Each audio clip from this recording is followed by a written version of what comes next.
Lung cancer बा फुसफुस cancer जोटा कि आजिकल बहुत मात्रा बढ़ी जाइए। देखिए आगु खाली जो मैंने स्मोकिंग करते से लंग कैंसर होता किंतु आजिकल माने बहुत कम बयस एवं स्त्री लोक मान जो मैंने स्मोकिंग करती से लंग कैंसर हो चली।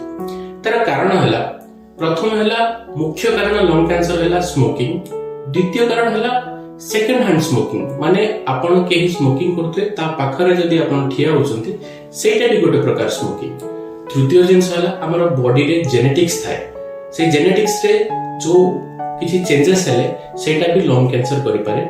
ता सहित बहुत सारा खाद्य रे बहुत सारा रेडिएशन एक्सपोजर रे मध्य लंग कैंसर हेई पारे।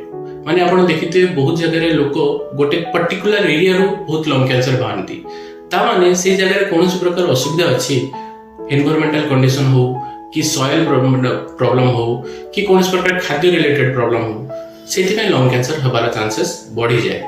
ताछडा किछि वायरल इन्फेक्शन भी बेले बेले लंग कैंसर बढ़ाई देता है किंतु से गुडाकर परिमाण बहुत कम।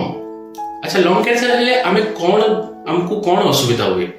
लंग कैंसर समय रे हमको बहुत दिन हला काश हवा, चेस्ट पेन हवा, शरीर रे कोनोसी जगह रे किछि गुळा बा गंठी बाहरिबा, छाती रे स्वेलिंग हे जिबा, काश हवा, काश सहित बेले बेले किछि मात्रा रक्त पड़िबा, एमती बहुत प्रकार प्रॉब्लम देखा देता है। अच्छा तार प्रतिकार कौन करिबा? जदि कोनोसी काश हमको 2 सप्ताह रो अधिक लागि रहला ताले हमें निश्चय डाक्टर को विजिट करिबा। डाक्टर को विजिट करिबा मात्रे से किछि टेस्ट करबे जेंति कि एक्सरे, सीटी स्कैन आ दरकार पड़ले ब्रोंकोस्कोपी, थोराकोस्कोपी, बायोप्सी, सीटी स्कैन एगुडा सब करा जाए। ता द्वारा लंग कैंसर अछि कि नहीं जणा पड़े। तापरे बायोप्सी करिबा द्वारा कोनोसी प्रकार की प्रकार लंग कैंसर रहिला सेटा भी जणा पड़े।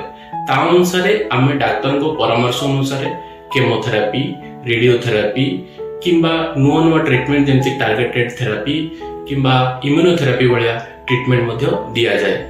किंतु मु खाली एतिकी कहबी जे prevention is better than cure.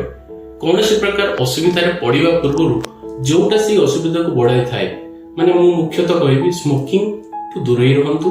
द्वितीय जिनस है कोनोसी जगह जदि दूषित वायु प्रदूषण जगह को जाउचंती कि कोनोसी काम एमती करचंती जोठी कि आपनकर एक्सपोजर रहउची ता माने आपण ताटो केमती बंची के रहिबे सेटा आपण निजे भले से बुझी गले ऑटोमेटिकली लंग कैंसर कंडीशन कमी जी।